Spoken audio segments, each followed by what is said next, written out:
popular MPV in most countries, the United States, Australia, many countries around the world, is the Kia Carnival. But honestly, the Kia Carnival looks like an absolute piece of junk. Sorry, guys, it really does in comparison to this. If I was Kia, I wouldn't be very worried. I'd be thinking to myself, wow, we're in big trouble. Big trouble. This new electric car, it's coming to a lot of different countries around the world, including, of course, Australia. I'm really excited to see it here. It's going to be one of those cars where you think to yourself, how can it be this price? It's actually that good. You just think the value is absolutely insane. There's no way legacy automakers could possibly make one of these for the price that Xpeng will be selling them for. And that's why these legacy automakers are so scared of Chinese car companies like Xpeng. That's why they're literally thinking to themselves, we can't actually compete, particularly in places like Thailand, and really soon even in places, Western countries like Australia and Europe. Hello everybody, Mark here with the Electric Viking today, and I'm here at the Nansha port in Guangzhou because, as you can see behind me, there's a whole bunch of Xpeng X9 MPVs. These, 300 of them, are heading to Thailand on this massive blue boat behind me over there.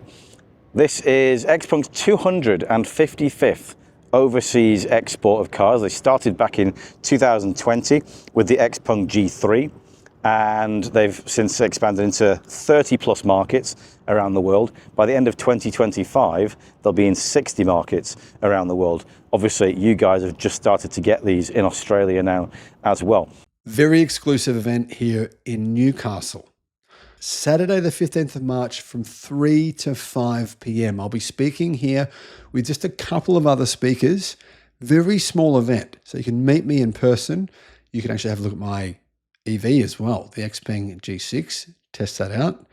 I'll put a link in the description below to the event. I believe that the tickets will probably sell out very, very quickly. So if you're from Sydney, from Brisbane, from Newcastle, make sure you click on that link as quickly as possible to get in. I think there's only around 30 tickets left at this point in time. I'll put that link in the description and I'll see you there. Will you get the Xpeng X9? We shall have to see. I believe they've shown it, so if there's enough demand for it, I'm pretty sure it will end up going there. So there's a few things that they've announced from today's event, which I'll tell you about. One of which is Xpeng is currently the best-selling new energy vehicle brand in China from the new startups. They're even outselling Li Auto, which sell extended range electric vehicles. Xpeng, by the way, will also start to sell extended range electric vehicles in China in 2025. This car behind me, the X9, was the best-selling pure electric MPV in China in 2024, selling about 21,100 units, outselling the premium favorite, the Toyota Alphard, by 5 to 4, which only sold about 16,700 units last year. So this car doing really, really well for Xpeng. It's their kind of flagship 5.3 meter, 6 or 7 seater MPV. I'll talk about that in a minute. Some other interesting things from today's event.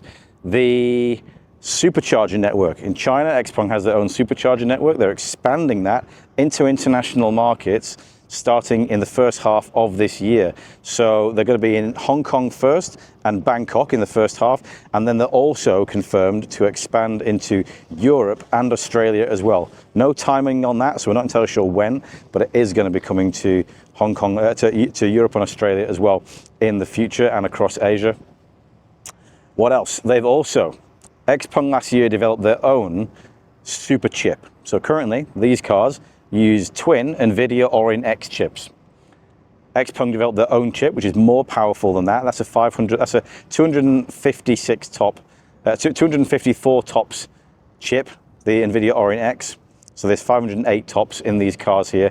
The Turing AI chip, more powerful. They're going to be putting that into their cars in the future. And that chip basically is going to be powering their autonomous driving system, which is XNGP. We have it here in China at the moment. That enables highway and urban autonomous driving. If you haven't seen that video, check it out because we have recorded one for this channel. That is going to be having a global adaptation program in 2026, which means that international market cars, even the ones that don't have LiDAR units, because in China we get LiDAR units on our Xpengs, in The rest of the world, you don't get them because you don't have XNGP. But as you know, if you've watched our other videos, Xpeng have now gone vision-based as opposed to having LiDAR, which means that all those cars that have that system inside, so the twin NVIDIA Orin X chips and the cameras, will be able to do XNGP.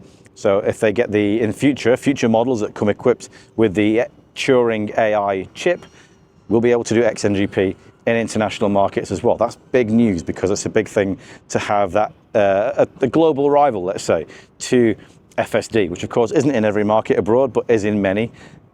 That kind of competition is going to start hotting up in the years to come, Xpeng being one of the main brands confirming stuff like that. So let's take a quick look at the Xpeng X9. I'm going to spin the camera around.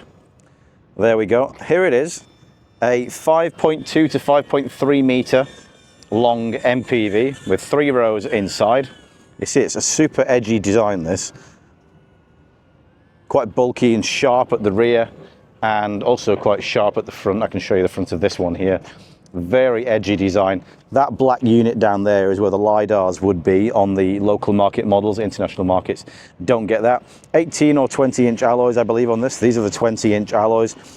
Interesting things, the key things, the selling points for the X9, and particularly so for Thailand, one of the things that they reinforced in the speech is, one, there's a 3rd row in this car, and the seats fold electronically into the floor, like some of those older US MPVs from back in the day. Most of the Chinese brands don't have the rear folding seats. This one does, which is great. Also, this is the only one that has rear wheel steer, and that makes this car, really long car, very maneuverable in tight spaces, something that will be a big boon in places like in Bangkok, which is what my Thai friend told me. He said he's driven this in Thailand and it was really, really useful, even more maneuverable than his Tesla Model Y.